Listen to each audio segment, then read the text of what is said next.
الله أكبر الله أكبر والله يا بواي والله كينيا وين نجا بس والله ضد مجوج بيا ورعاو ضد كماشان كنا لاي ورحجي أذن ورسامالين انتك بحذي ورقبله والله كفصدي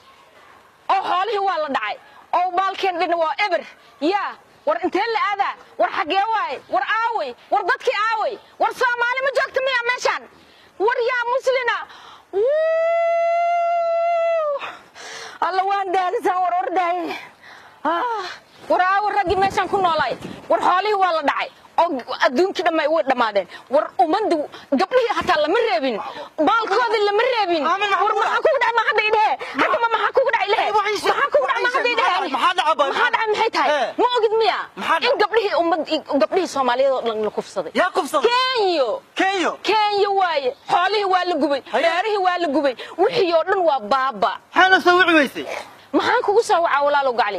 war isgaarsiinta dhanba waa la gubay maxaa la isku soo wacaa ii sheeg Kenya ma gabdhaheena kufsatay Kenya gabdhaha intee ku gubtay gabdhaheena gubtay Kenya naftirkeeda dhageyso soo bax horta soo bax xagee aadna meelan ku geena soo bax ma soo kartaa waa soo karaa soo haye Kenya ma gabdhaheena kufsatay anaga waa soconaha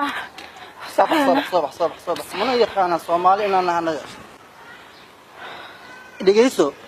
isdaji tartiib waxa uu sheegay wax u dhaceen maxaan tartiib kugu sheegaa ma wixii oo dhan hadda kugu soo celinaya tartiib waxa uu sheegay warkeen dadkii oo dhan eber ka dhigtay gabadhii way baabi'isay gabdhihii waa la kufsaday hantidii waa la dhacay xoolihii dhamay waa la gubay maxaan kugu suubiyaa ii sheeg la igu jirta war maxaa jira wariye bal waran maxaa see wax u dhacay ayaga ka shalay war inanta maxaa ku dhacay war bal wax noo sheeg hadaanne anagu dadaba maxaan ka dhigay see wax u jira kaadiba ana ii sheegay kaadiba waxa igu qaylin kaadiba maxaa uu jira ayna ka tahaynaya ninkii Kenyaatiga gabdhaheena way kufsadeen aye guriyihii way gubeen xoolihii way dhaceen waa dhacay wax ay reebteen ma laha liyo oo dhabka ah war waxa ku wari waxaan aan isgaarsiintiiba la waayay ya way gubeen isgaarsiintii haye oo wax la dhaafay ay dhaafeen ma oo imaka Kenya waxaan nagu hayso soo baxada afirtan waa Kenya oo hablaheena kufsaday oo xoolaheena dhacay oo isgaarsiintii gubay ya war hadnu beer la fayeshay waaba la yaaba war ilma adeerayaal waxa waaye oo hinna wax ma tarto calaacal nugulama yaqaano oo hin iyo calaacal Soomaali laguma yaqaano waana la yaqaana waxaan nahay waxaan gudnay waxaan galay waa la yaqaana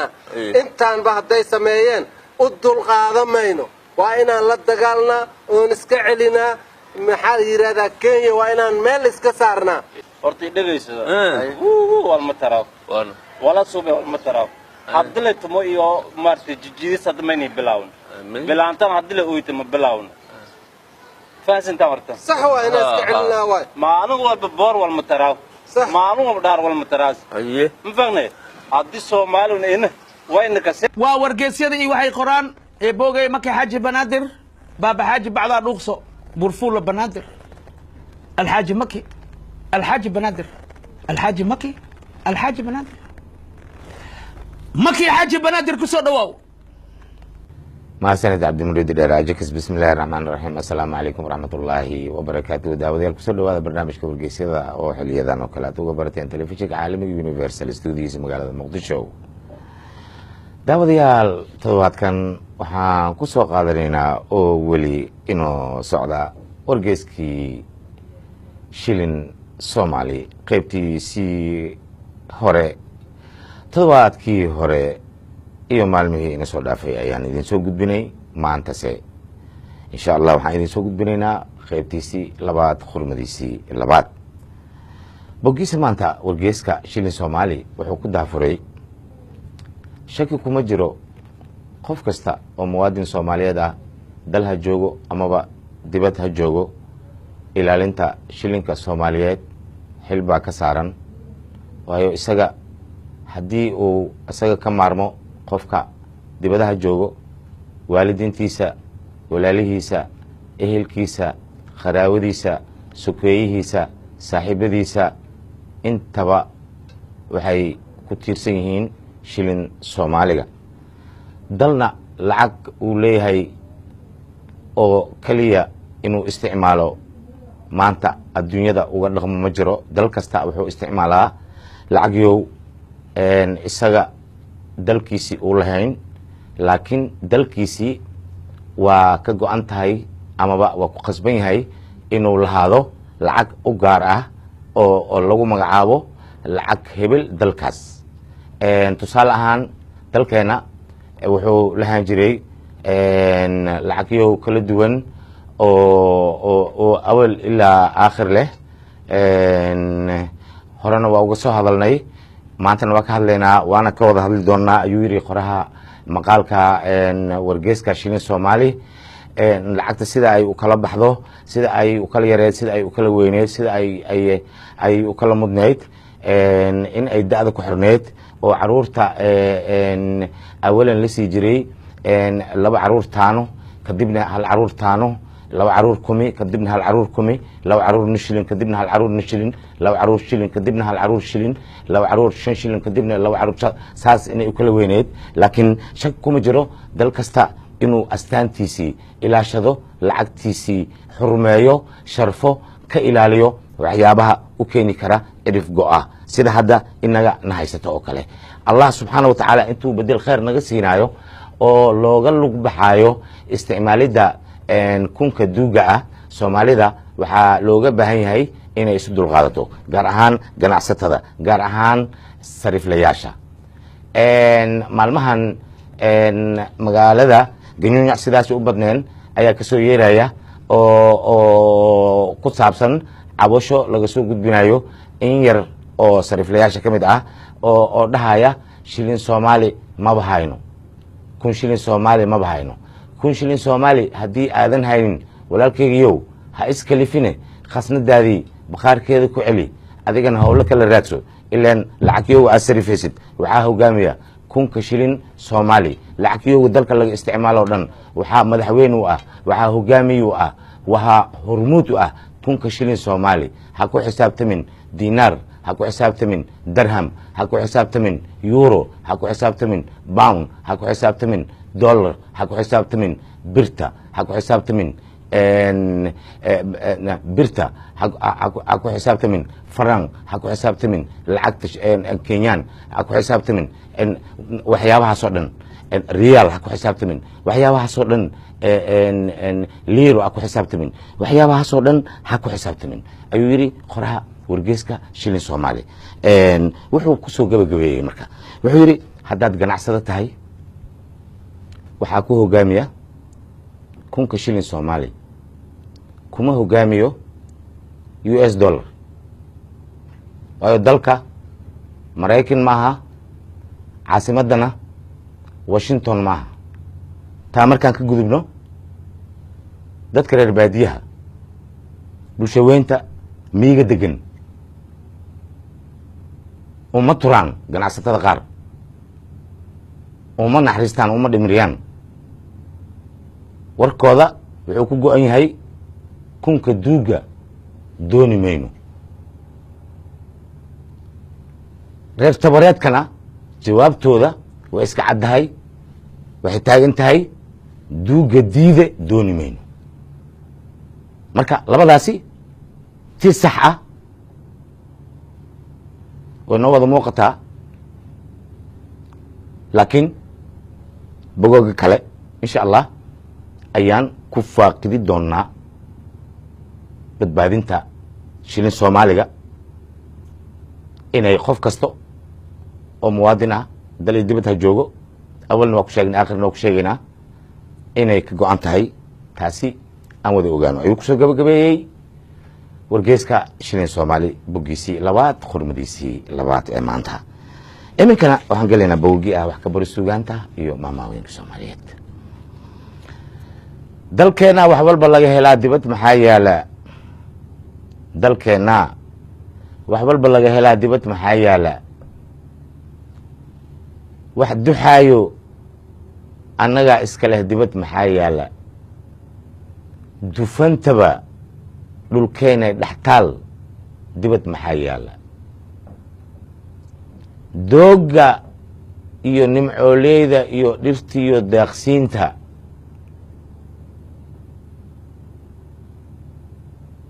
doogga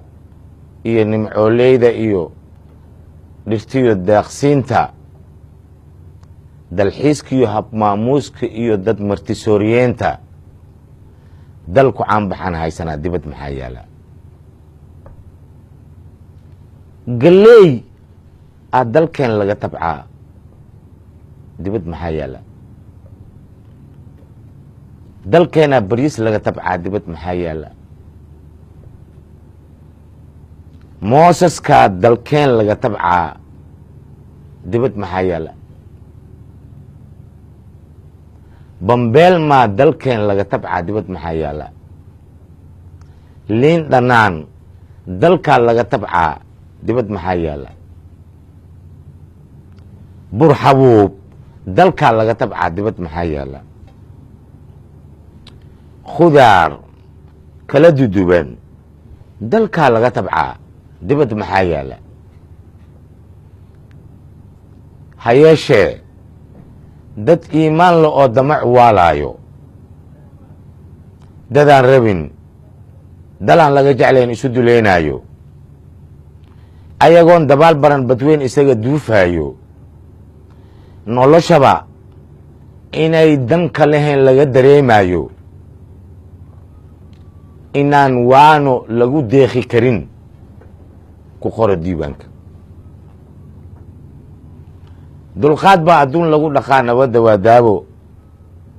isku duubni baa lagu hodmaa nabadda waa daabo dad iskaashi buu walax ku yahay nabadda waa daabo danqashada xalkay qayb ka tahay nabadda waa daabo tanaasulka dow baa lagu furtaa nabadda waa daabo dagaal iyo colaad joogta baa laga ducaystaaye dulqaad iyo inaad muujisaan dibicsanaan waarta isku daya allah deeq baxshee dejiya laabtiina haleesdili dow maahee midyaha ku celsha daabkooda dib u fura dariiqyadii nabadda gogoshi daaweynta duruufaha waxbaa lagu bartaa qofka dareenkiisa si dahfuran inuu uga waramo wuxuu daneynayo haloo daayo waa mudan yahee dib u heshiisiinta ku dabaqa kitaabkiiyo sunnada dawgacad waa kaase wax ka duwan haddaad qaadataan daqarka iyo boogta iyo xanuunadii la daaweyn lahaa way ka darayaane soomaaliyey dagaal lama rabee nabadda doon doona dadkaygow colaad lama rabee nabadda doon doona tolkaygow colaad lama rabee nabadda doon doona dagaal lama rabee nabadda doon doona dakana lama rabee nabadda doon doona iscafiya dadkiiyo dalkan u tura dirirta soo yaalka qaabkii looga daawoobi laa fura dariiqeeda dalkayaga allow noo xasili daa'im baa tahaye dadkayaga iswaafaji allow daa'im baa tahaye magaalada inoo deji allow daa'im baa tahaye xamar cadey inoo deji allow daa'im baa tahaye caasimadda inoo deji allow daa'im baa tahaye xarunta dalka inoo deji allow daa'im baa tahaye muqdisho inoo deji allow daa'im baa tahaye gobolada inoo deji allow daa'im baa tahaye xaafadaha inoo deji allow daa'im baa tahaye tuulooyinka inoo deji allow daa'im baa tahaye degmooyinka allow noo xasili daa'im baa tahaye dabkashadan allow naga bakti daa'im baa tahaye dagaalada allow naga korqaad daa'im baa tahaye colaadaha allow naga dulqaad daa'im baa tahaye awaaraha allow naga dulqaad daa'im baa tahaye sicir barar allow naga dulqaad daa'im baa tahaye sicir barar allow naga dulqaad daa'im baa tahaye cudurada allow naga dulqaad daa'im baa tahaye mandar khayr allow noogu deeq daa'im baa tahaye nabad cam allow noogu deeq daa'im baa tahaye dembi dhaaf allow noo hiwey daa'im baa tahaye saan doonayno noo yeel allow daa'im baa tahaye dalabkeena noo fuli allow daa'im baa tahaye ducadeenna ebow ajiib daa'im baa tahaye aamiin iminkana waxaa la soo gaaray qaybtii ugu dambeysay iyo saddexdii maamaha waxaan ka bilaabeynaa geel jinjinas u daaqa geel jinjinas u daaqa gacma geel jire hoosaa loo dhaqaa meel hal lagu qalay ma hilba yara mana hadal yara